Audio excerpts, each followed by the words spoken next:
Good evening. I am Phyllis Conkle with the Santa Monica Conservancy. I'm also the co-chair of the week-long virtual silent auction honoring our Santa Monica's food legacy. Today, I'm here poolside at the Fig Restaurant, one of our participating restaurants, located at the Miramar Hotel and Bungalows in Santa Monica. Welcome to Plates and Places, a week-long virtual auction and the first of two of our live panel discussions.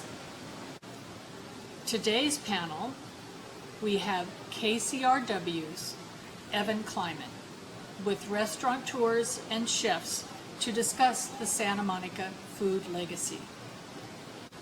I'd like to thank our sponsor for today's panel discussion. It is the Downtown Santa Monica Incorporated 3rd Street Promenade, Downtown Business Improvement District. Thank you so much.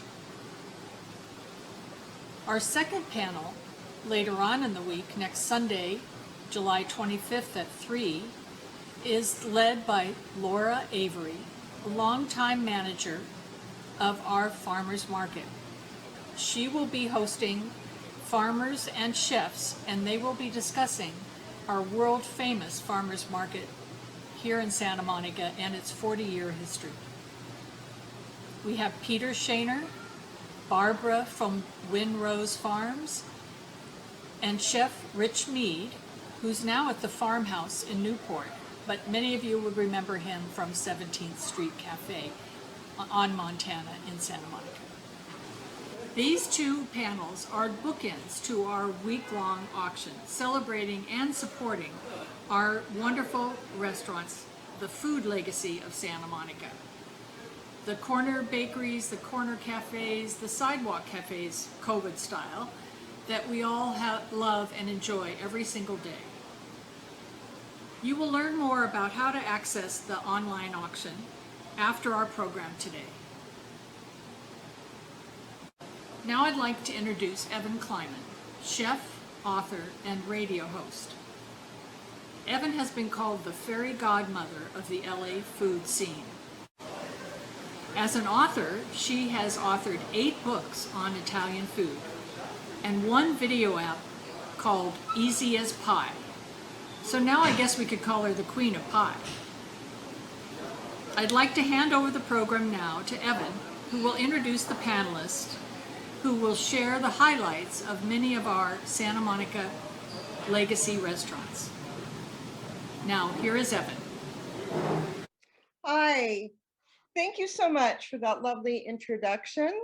I'm thrilled to be here with all of you today to talk about the wonderful community that is Santa Monica, with these terrific men who represent the past and the present and hopefully the future of Santa Monica restaurants. Michael McCarty is our surprise guest that we were able to convince to participate at the last minute. So I'd like to welcome Michael of Michael's. Thank you, Evan. You're welcome. And then we have Chad Robertson of the famed Tartine enterprise, who has come down to LA and has the most recent of his bakeries is the Santa Monica location. And then I'd like to say hi to Raphael Lunetta of Lunetta. It's wonderful to have all of you. So Michael, before we start, see, I already just wanted to start talking, but before we start, I wanted to say a couple things. I am a native Angelina, as many of you know, and I grew up on the eastern part of town. I grew up in Silver Lake in the 50s and 60s. So I only knew Santa Monica as a community for the beach. I would take 2 or 3 buses when I was like 9 or 10 years old with a girlfriend. We would go to the beach, stay there all day long, maybe go to Pacific Ocean Park, which was still there. And our eating was basically at the pier, or at the IHOP, which was right near the pier. And it wasn't until the 80s that I discovered Santa Monica through West Beach Cafe, Rebecca's, 72 Market Street, and of course, Michael's. We have a wonderful little slideshow of some history of Santa Monica restaurants. So why don't we just take a look at that now to give us some context. Very good.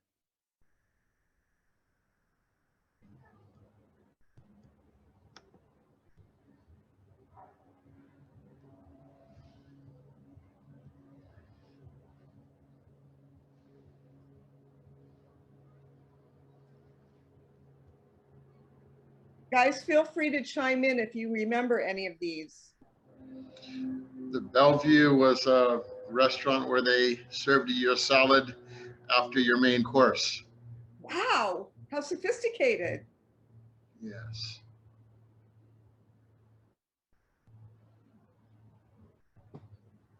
Wow.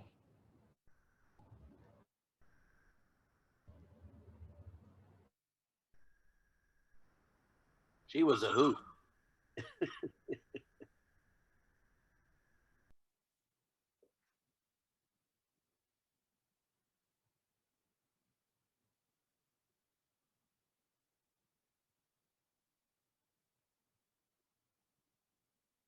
Raphael and Michael, do you remember all these places from when you were younger? Younger. Well, I know the galley. Yeah, Galley's still there. Yeah. Where was the Bellevue? The Bellevue was where Boa is now, right on the corner of Oh, Ocean Avenue, and it's a great restaurant location. Yeah. Why didn't we get that one, Michael? I don't know. Oh boy. JJ. Wow, Of course, institution. He'd bring his mother in for her birthday every year. All right, I have a little story about Shay J. I used to ask my mom to bring me there when I was 14, 15 years old for my birthday dinners to have a filet of beef with the bearnaise sauce. It was, it's just, why would a kid at 14 years old want to go to Shay J for the steamed clams, the shrimp scampi, and a filet of beef with bearnaise sauce? It was little sawdust on the floor. It was pretty interesting choice for a young guy to want to go to. Absolutely. Oh no, that just sounds It was fantastic. cool. I love it. I used to see Jay in the corner, and that menu, that first menu is you've got Catalina swordfish on there. You have the sand dabs on there. You have the potatoes with the banana potatoes, the green goddess dressing. It's pretty cool. Yeah. Jay was pretty much an interesting, definitely pretty legitimate in the corner there, sitting there, and that menu was well priced back in the day. Yeah. Martinis. That's great.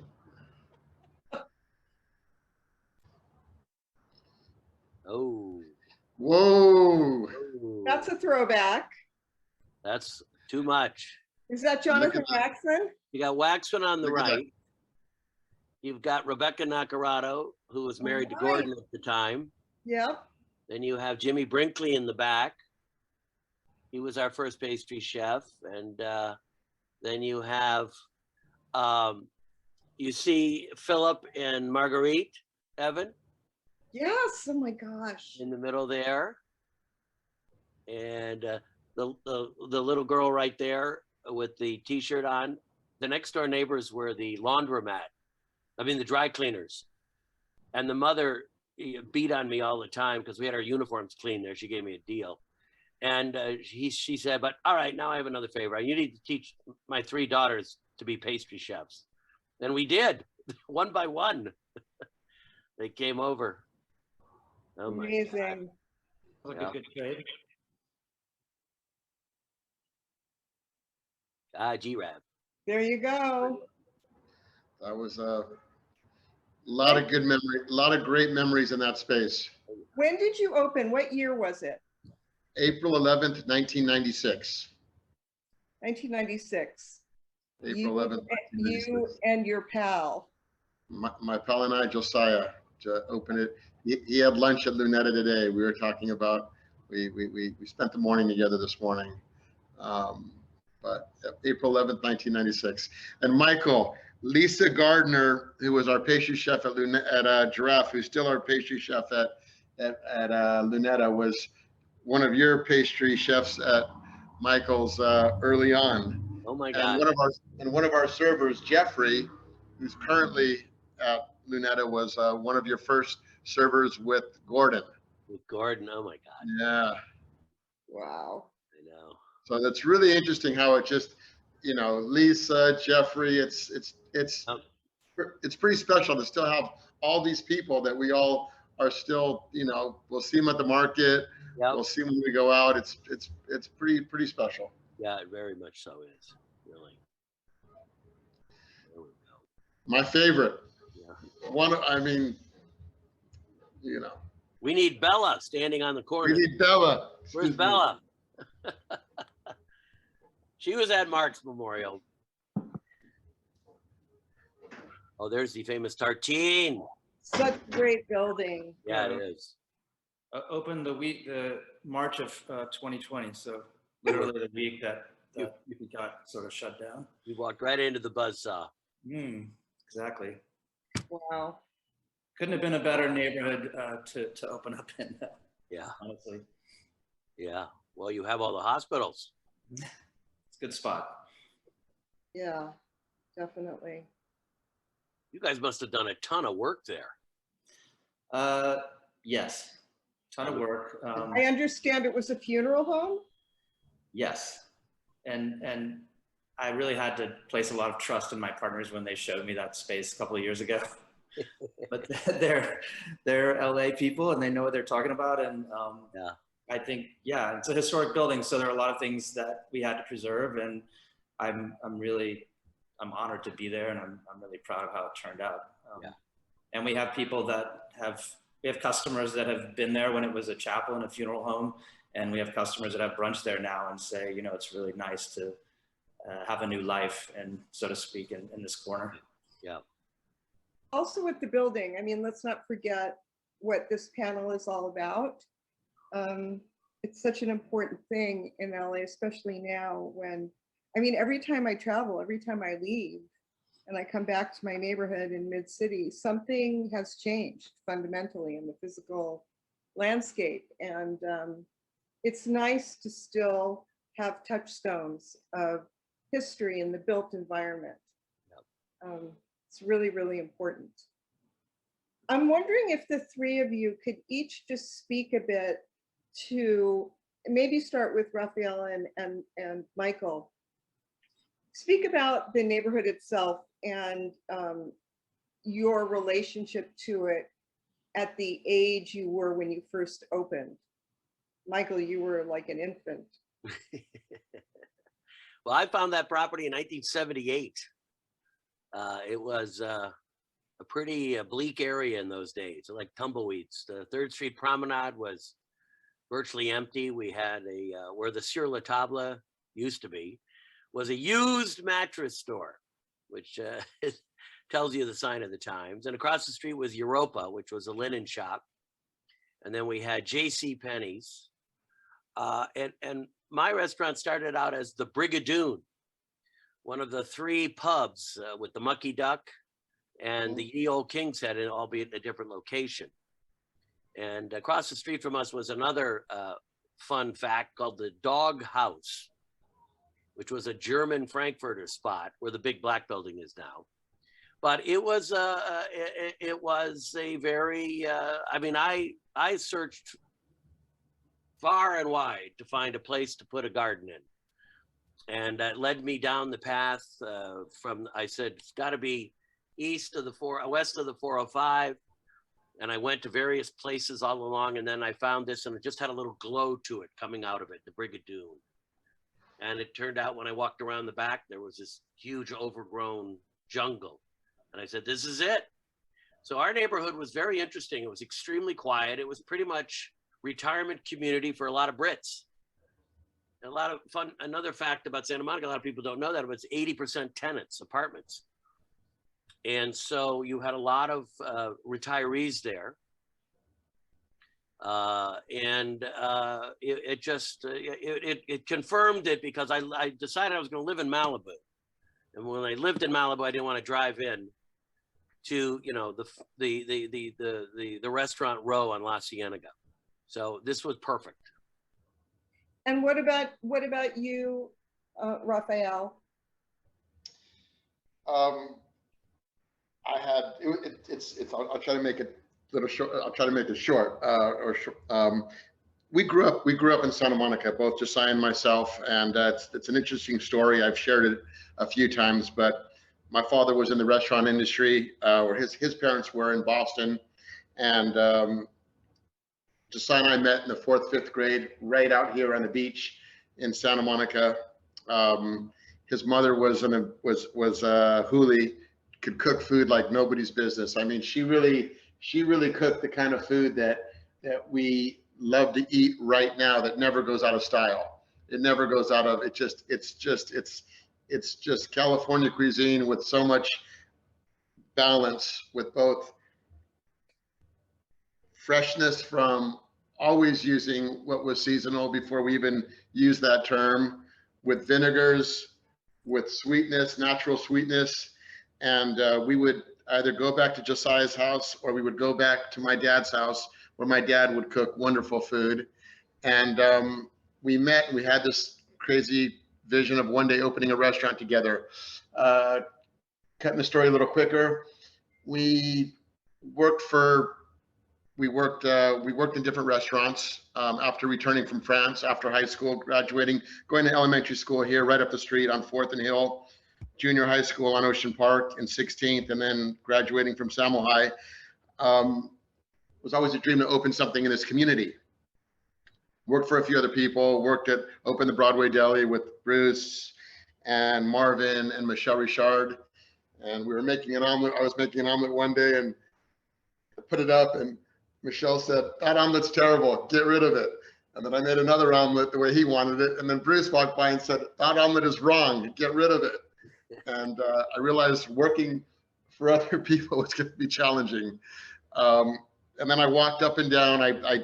We worked at Patina for a little bit, and I think I hit a kind of a low point where I kind of said, you know, God, how to move forward in this industry. I want to work for myself, but it was kind of a scary, daunting, ambitious thought. And I walked up 5th Street, and I thought, God, I'm going to open a restaurant on this street. Abiquiu had just opened with John Sedler. And I thought 4th Street was a little bit busy as a thorough way of a street, and the promenade, didn't know what that wanted to be. But we had Michael's, we had Chinois, we had 72 Market Street, we had West Beach Cafe, we had Rebecca's, we had these amazing restaurants on the west side. And somehow that dream kind of came to be 4 or 5 years later. An opportunity came up on the corner of 5th Street, and Josiah and I walked upstairs, met with our landlord, and figured out how to make it happen. With I think we spent initially about $150,000 to open that space, all in, with about $40,000 in the bank for working capital and all of it. So it was a pretty interesting. But it was the interesting part was it was a neighborhood, and we were just a neighborhood restaurant.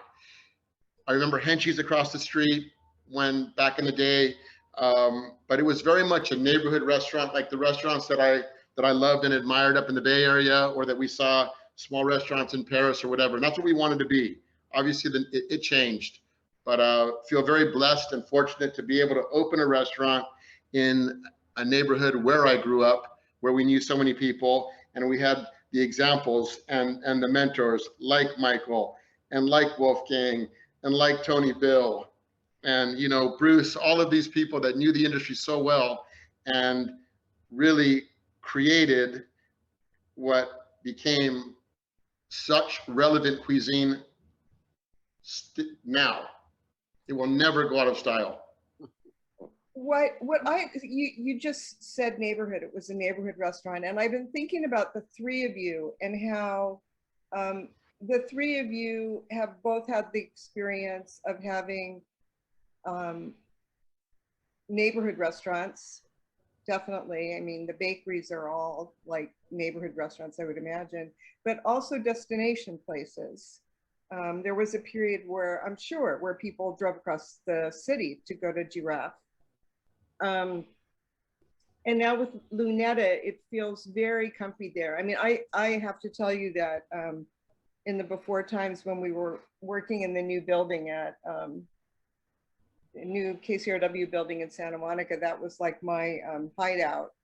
Like, go there to recharge and just sit and watch people in between interviews. So I'd love if the three of you, and let's start with Chad first, would talk about the difference of what you expect between a destination and a neighborhood place, and how Santa Monica has served this idea of neighborhood. And Chad, maybe you can speak to it because you've come in this strange time when neighborhood sort of takes on a completely different meaning, in that we've had to care for each other in a very different way during this period of time. Yeah, first I'll say I'm just honored to be here speaking with the three of you. I am the new guy on the block. Opened Tartine in San Francisco in 2002 as definitely a neighborhood, cafe, bakery. Came into LA a few years ago, landed downtown, which seemed like a good idea, but we shut all that down right before COVID, and then started focusing on just investing more in neighborhoods like where we started. We started in San Francisco with farmers markets, no retail shop, just selling at farmers markets for years. So, being able to open in Santa Monica, with, as was said in the intro, one of the most beautiful farmers markets in the world is really, amazing for a chef. And again, it was a funeral home, a chapel, and I was very impressed at how it sort of got transformed into this eating place. We opened literally first or second week of March, and after having closed everything downtown, sort of wounded, but moving into Santa Monica, I was mostly on the east side when we were open, and at the Row, lots of people came in and said, "This is amazing. When are you going to open are you going to do anything on the west side?" And I said, "Yeah, we are actually next year." And they said, "Okay, we'll see you next year." Did you really understand the paradigm of LA geography at that point? Of course not. No. Now I do a little bit, but I don't claim to understand much, but I understand a little more than I did. But I'll say opening in Santa Monica on that corner the first week when COVID started to come out, and we weren't shut down, but everything, we were all making up the rules. Everybody, including the CDC, was making up the rules at the time. But as Michael said, there's lots of hospitals around there. We had a lot of support from the business community, and also just all of our neighbors, people living around. I would say, we also opened in Silver Lake just a little bit after that, and Santa Monica was so supportive, the city and the people, and it's our busiest location. And through all the first opening, then the second closure, and everything, it's just been such a joy and an honor to be there. And I look at what these guys have done over the years, and I'm just hoping to be able to build something that adds to the community, because it is such an amazing city. Santa Monica, but all of LA, it's an incredible place coming from the Bay Area. You mentioned earlier a little bit this divide kind of, but I kind of live wherever I am, and I love LA so much, and I think it's amazing. I think a lot of us, when we first heard you were coming down here, were like, that's interesting, because Tartine seemed to be like the quintessential Northern California craft bakery. There's that little bit of tension between the North and the South, culinarily. I never really understood that, and I'll say, probably Angelinos will appreciate this. The San Francisco people were the only ones that ever said anything bad about LA. I never heard anything, so I was kind of like, this is the big brother, big sister that's kind of got it all covered, and they're like talking about the other one, because no one in LA has ever said anything to me about San Francisco. So I sort of noted that when I got here, and also I said to you before, like, I don't see how people or why they would compare, like it's going to take a lifetime to get to know LA, even a little bit. And San Francisco is, an amazing place, but it's very small. Yeah, It's a very small tiny. city. So we have a question from Matt, and he asks, how are things changing now for restaurants in Santa Monica? It seems like the city, downtown in particular, has become more tourist driven and less about serving the community. What do you think, Michael and Raphael, to that? Well, we've always, in the 42 years that we've been open there. Okay, let me just take a moment. I think we all have to 2 years. bow. I mean, that is insane. I know. I went like, no, yeah, whatever.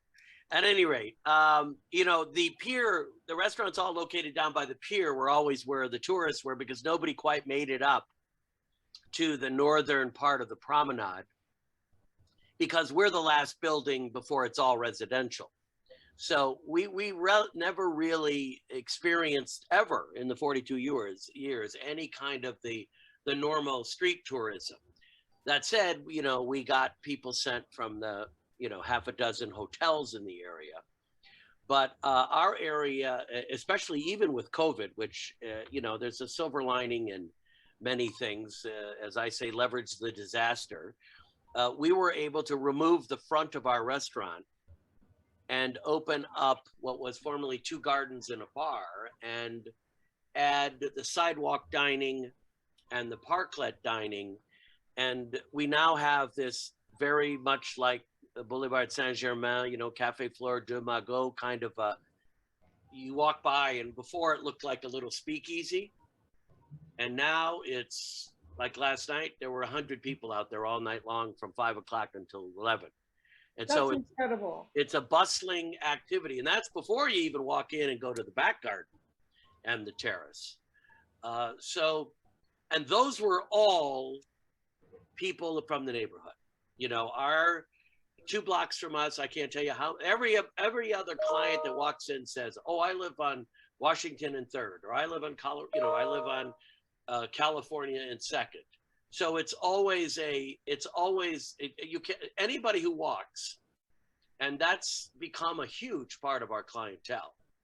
And then the driving people, they're from, Pacific Palisades, Brentwood, Santa Monica, and so it's a great combination. But it is really, again, with the hotels, that's our tourism. But really, the local scene is just incredible.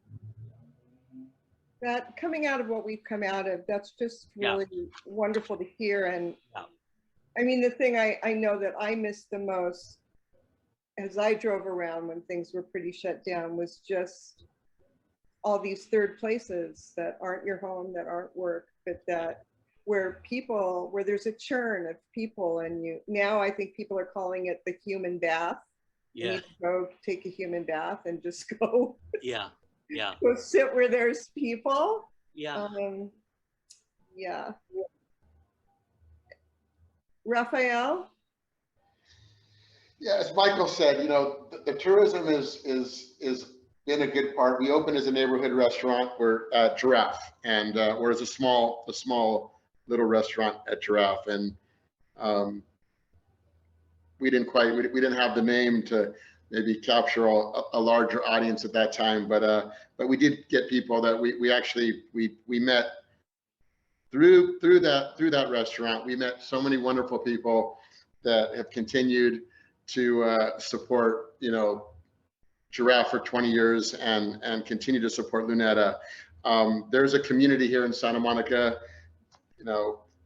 I can mention his name, but he used to come to Michael's every Wednesday night, and he was the owner of a restaurant just down the way.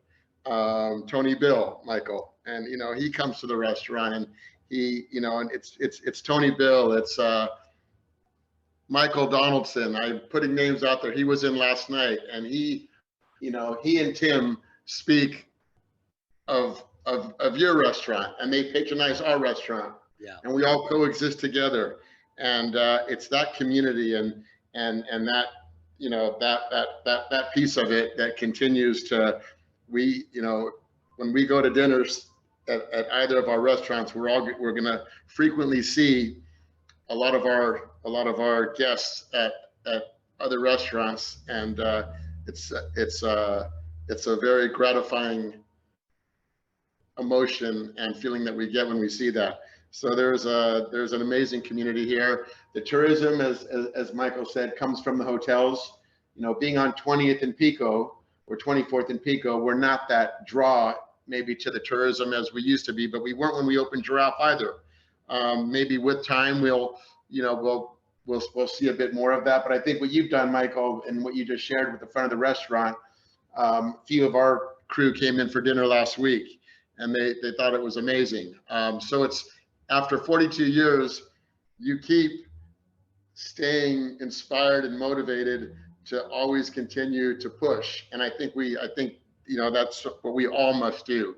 We're changing the front room a little bit on the dining room side, and I'm doing blue Venetian plaster and something to try to create a bit of a different feeling. But it's always about just staying motivated, inspired, and committed to what we're doing and having some fun with it. I think, enjoying it a little bit through what we've all been through. I mean, Chad, what you went through and what you just shared, coming here and, going downtown and then opening the second week of March. I mean, I hear that, and I know we've all gone through, and it's for you to be sitting here right now and, to stay positive and enthusiastic about it it says a lot. So just have to stick together and make it happen. Yeah. Something that I've really felt very strongly, having lived through the 1991 financial cataclysm and the 2008, still in the restaurant business, and then watching this unfold as a person who holds a lot of stories of other people, is how collaborative and transparent people have been willing to be with one another in the business.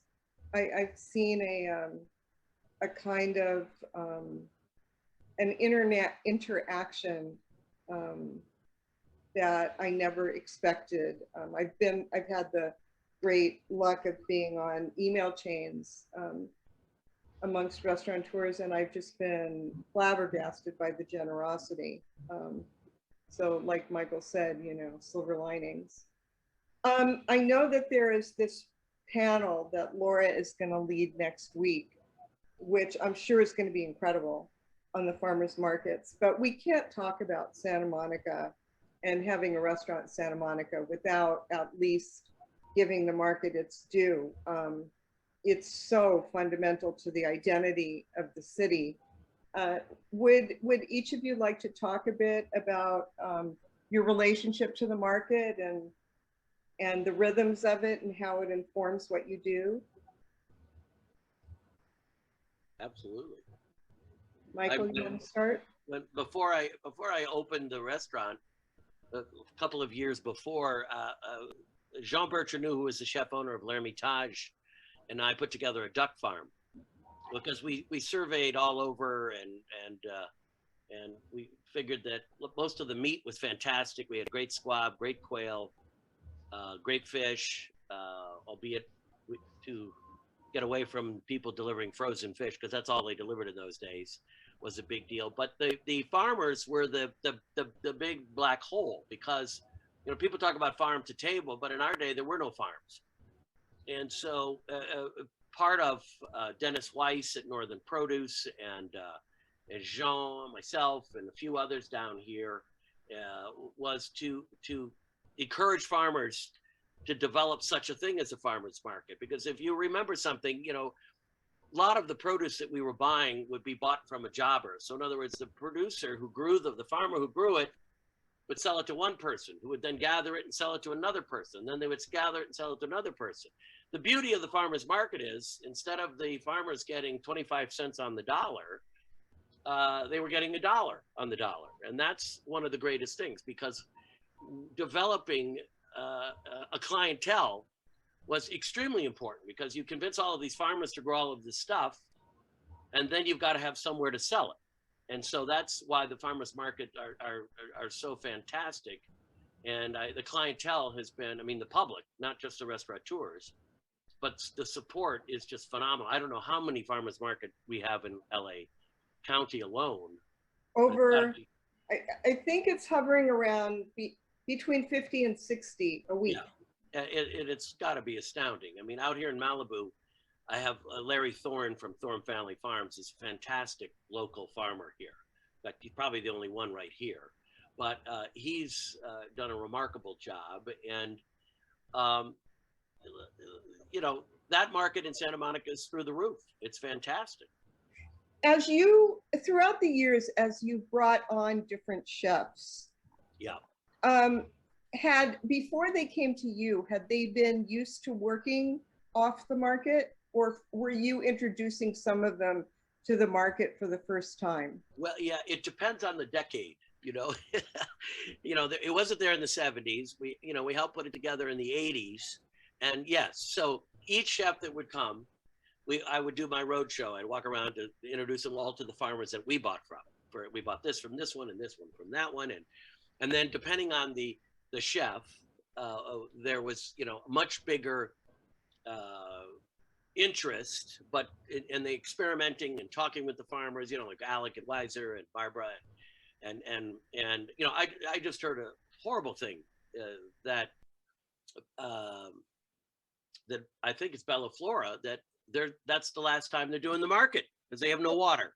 Well, they're actually digging a new well, but that's going to take time, and they don't know what the results are going to be, so they're stepping back. But yeah, huge reality check, and they're right there at the foot of the sequoias. Yes. So that's very disturbing, very, very disturbing.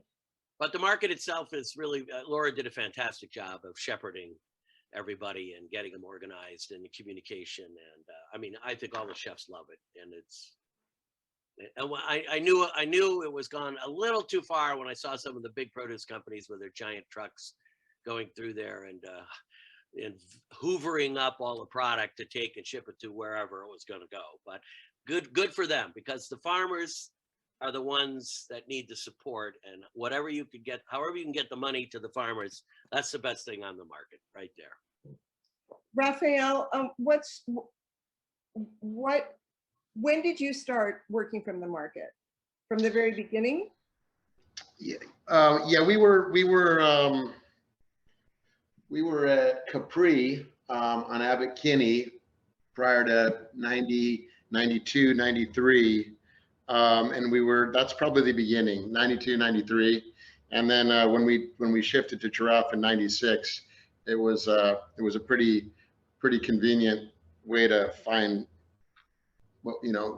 incredible product just blocks away. So it's always been a very, very special place for us to, get down there and inspire us to look at tasting menus, work the menu around the market, get to know the farmers, connect with other people that were down there.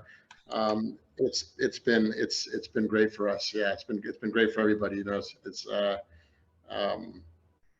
I was always so jealous of you local guys who I'd see with just a cart trundling along, and I think, well, they don't have to go far. The best. It's great. I mean, fill up that truck of mine and drive across town. Yeah. It's really nice though, because I used to bring my kids to the market, on Wednesday morning in the summer, and we'd get them, and it's, as you shared, you said, how many chefs has Michael brought through the farmers market? And for us, Michael's, mentored many chefs through Michael's, and we've had a few, but it's always played a very important, it's, more than an important role in our confidence in what we do at the restaurant. And for you, Chad, I would imagine that was sort of a, if that wasn't there, there wouldn't have been the bakery there, right? I mean, you're so linked, I would imagine that it would be a requirement for you to be near a market. Yeah, I mean, I see a lot of chefs from all over LA, East Side and everything's also coming to, even though there are markets, great markets everywhere, Santa Monica's kind of on its own level. Right. But yeah, I mean, it's an easy sell for like our chef at Santa Monica now, David Colander. He's a market guy and he loves it. He's there every, Wednesday, Saturday. It's he's got his favorite farms. And yeah, I mean, we started that way in the Bay Area in the beginning. We didn't have any retail and it was all just selling at the farmer's market and bartering. We never had to buy anything. And then, that sort of relationship over 15, 20 years inspired me to do the same with the grain farmers, which are more Pacific Northwest, because at least for now they have water. They're harvesting everything early now because of the heat wave a few weeks ago. Big problem too. But yeah, I mean, it's always for all of us, I'm sure we agree. It's like getting that end-to-end food chain of people, and people, and relationships is always the goal. And so I would say it's really a luxury to have such an amazing thing and be able to walk in. I mean, my first trip to LA, when we started talking about opening, all my chef friends here in LA, that that's the first place they took me. Of course, that's where we meet. So I bring my two chefs from New York, from Michael's in New York, out a couple times a year. And years ago, I would take them there in the beginning, and they would just cry. yes, As nice as the Union Square Market is, they've about had it up to here with root vegetables. yes, and they get like 4 to 6 weeks. They're much more sophisticated, the farmers now there, and they much more do what they're supposed to do, which should be grown in the area that they're farming. That was the big learning curve for a lot of people. And so now, but out here, I mean, it's just like, are there farmers here shipping to New York for your restaurant? Because I know in the Bay Area, like Martin, he's, Bay Area chefs would then move to New York and open things, and then he started a huge business just going, they do everything a day later or whatever. But yeah, we do a lot of that. It's in fact, we started 15 years ago, maybe even 20, to get some of our local purveyors there. Yeah. To pick up here, like Baldor, you know what I'm saying? So our purveyors there already got the message that it was smart to do that because they're bringing in product. And of course, we had to beat them into line because they tried to mark it all up too much. But of course. Yeah. And Chad, do you have any idea when you're going to be opening dinner service? Oh, well, like all of you know, I'm sure it's kind of a matter of staffing right now. Yeah. So our chef and the team we have there now really want to open for dinner, and we had plans to open for dinner even before the second shutdown. It seems to be changing slightly. A month, 2 months ago, it was impossible, and we were all just kind of like, whoa, this is crazy. But now people seem to be coming out a little more, wanting to work, and so no, I'm really excited. I don't know. As soon as we have people, we'll definitely open. We want to open for sure, and we have some fun stuff planned. We have a couple more questions. One is directed to Raphael. Can you comment on the Pico neighborhood home for your restaurants? Because that's really that's the weird thing about LA. You just go a few blocks and it's already a little different feel. Sure. So I was growing up in Santa Monica and Venice. I was more familiar with west of 4th Street and west of Lincoln. But I did go to junior high school just up the street. But the Pico neighborhood, you've got Gilbert's. There's a restaurant that I forgot to mention in the introduction of great restaurants, along with the ones that I mentioned, was obviously Valentino, and that was a very interesting place for maybe a bit of a risky place to open such an exciting restaurant. But I think Pico's been amazing. I mean, I wasn't sure. We had the Crab House that was there. We had 2424 Pico that was in that space. Then Josie opened up there. It was always, I think, it's always nice if you have the opportunity to open a restaurant where there was an existing restaurant that people knew of or that had some history. So having Josie there and having some of those other restaurants, I thought that'd be okay. But the support from the neighborhood and being a neighborhood restaurant, I've never seen, so, the support even prior to COVID that we were receiving from the community and the neighborhood, and then through COVID, it's been incredible. There's an interesting story about Gilbert's that I'll share another time, but we were going to open a. You piqued our interest now. Okay, we were going to open the restaurant. I was going to open that space with another well-known chef, and there was an idea of opening kind of a Mexican concept there. And I said, I don't know if I can do that. The Gilberts, that we've been family since children, since childhood. So I said, we've got to go check. So I walked over to Gilbert's and I saw Ricardo and Chavella, and this is when their parents, when Gilbert was still alive. And I said, Ricardo, I've got to ask you a question. He said, what is it? I said, we want to open up over here, but it may be a little bit of a Mexican theme. Would that be okay with you? And he said, whoa, that's a tricky one. He goes, let me check with the family. So a week later, they get together and they go, we'd like to have a meeting with you. So I walk in and it's the entire family. I mean, there's probably 11, 12, with some grandchildren. And basically they just said, God bless you, Raphael, and we support whatever you do, and we want you to open whatever you want to open there. And we support you, and we'll always support you. And that's kind of the base of the Pico neighborhood. And I just looked at him and I said, thank you so much. And I'm not going to do that concept. But it was really, it just goes to show you the kind of camaraderie and the kind of support and love that the neighborhood has, and the support that exists in that community. It's pretty special. It's pretty special. Yeah, really wonderful. Yeah. I mean, there's a little kind of respect to go and get the blessing.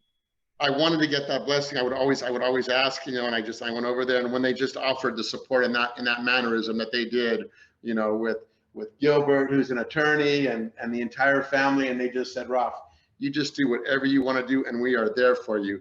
And there's another piece of it that came later. I said, thank you. And I walked away from the space and came back to it, 6 months later, and fortunately was able to make it happen.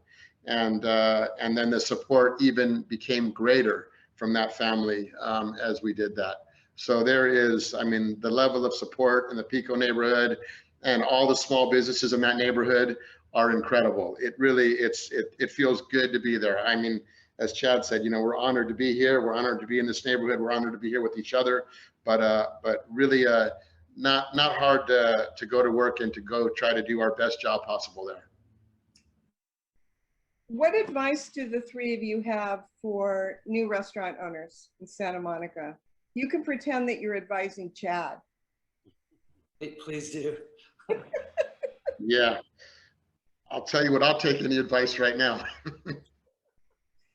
Yeah, I almost wanted to ask the panel the question about, as we said, a few minutes ago, we were speaking of it's just, there's a business coming back. Chad had spoken a little bit about, he feels like maybe there's a slight shift in the labor shortage that we've seen over the last months. And I kind of felt that way as well. And then just going into this weekend with some new fears, that's not what this panel is based on and we're going to talk about, but it's like, off the record another time, it's like, how do we navigate and how do we make sure that we're keeping everybody good moving forward with some new, I think that's where it's really important that we do stay connected and communicate and try to find, some good reasoning from each other on how to move forward. Yeah, I know that I heard last week that Walter and Marge's new place, Bicyclette, had to close down because they had 5 new cases in the staff. So the health and safety issue, and that was one of the primary reasons we chose not to reopen last March for the takeout and delivery. It was so new, but it seemed bad, and having just flown back from New York that same week, what was going down there, the same thing. It just was, and we're still in it. I mean, people forget that when we were told in New York to shut down Friday the 13th, was our last day of service. They said, "Don't worry, you'll be back in business in 2 weeks by the 31st." And you know, it just kept going and going and going and go, and it's going again. Yep. Oh, I mean, the virus has its own mind. So before we wrap this up, I would love it if each of you would tell us, if someone were to come to your place this week to order something, what would you want them to order? Chad, you go first. Wow, I would say right now, Chef David at Santa Monica, he's doing a tartine, a toast with berries from the market and a whipped like yogurt, tahina yogurt on toasted sesame whole wheat bread, which is all my favorite stuff kind of on a piece of toast. That one, he's also doing a citrus toast, a citrus tartine with JJ's lone daughter's stuff. So it's just, again, I mean, if you know how to put these things together, it's the farmers do most of the work. And so, you know, I'm pretty proud of all the tartines that we have right now. It's, you know, it's like summertime. So it's kind of mind blowing, all the produce. And does everybody walk out of the store with porridge bread? If they listen to me, yeah, I mean, that's my favorite. That's my favorite bread. It's just, it's unbelievable, that bread. It stays moist a long time. Yeah, it has the moistest crumb. It's so creamy. What about you, Raphael? What should we order this week? So every week we do a new taste menu, and sometimes we include a theme. I thought August or late July, this coming week, we're very excited to try to do, I'm doing a play on what old Santa Monica would maybe serve that was next to the Santa Monica Pier. It might be the Bellevue, it might be something that Shay J did or that Jay did. But we're doing a pier menu, like a play on classic kind of California 70s coastal cuisine. I don't know, coastal fare. I'm not sure if it's cuisine, maybe coastal fare, but we've got a really nice menu that we're planning out, and we're a little short staffed, so I'll be working tomorrow and Tuesday on our dark days in preparation for this week's taste menu. It'll be a really nice taste menu, so come say hello, and it's a little tribute to Santa Monica, old downtown Santa Monica. And Michael, what about your place? Well, we're you know, not to be the cliche of seasonally driven, blah blah blah, but we're just kicking in big time. First of all, you got to have the oysters. We always have 3 or 5 different kinds of oysters from the West Coast and the East Coast, and they're spectacular. I mean, that's a whole story unto itself, how the growth of the oyster market has occurred over the last 40 years. But then I would immediately dive into, you know, Alex's melon.